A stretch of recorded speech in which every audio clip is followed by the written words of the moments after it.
Over the years, female representation in governance has continued to decline despite efforts to boost their numbers. The recent election in February and March this year showed a clear picture of the poor state of women participation in governance. Only 3 women out of a total of 92 women who vied for seats at the Senate won their mandates.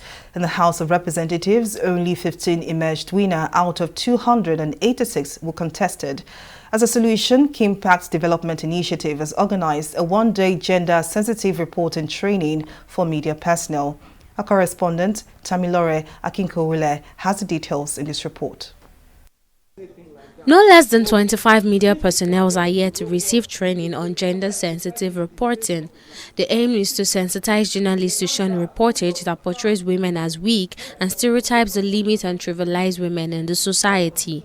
According to organizers of the training, Kimpact's Development Initiative, lack of gender-sensitive reporting in Nigerian media is linked to the steady decline in women participation in politics and governance.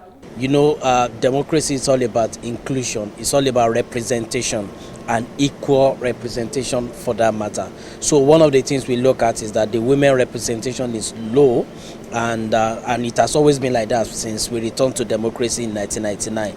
So what we have tried to do is to look at the root cause, what has been the issues, and that is what led us to a different strategy of coming up to see how we can mitigate this downward trend in terms of women representation.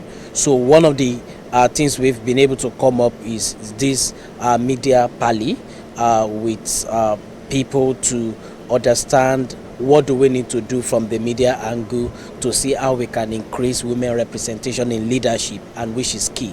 So one of the things we need to now begin to look at is also how do we now begin to reorientate people from that cultural perspective, from that religious perspective.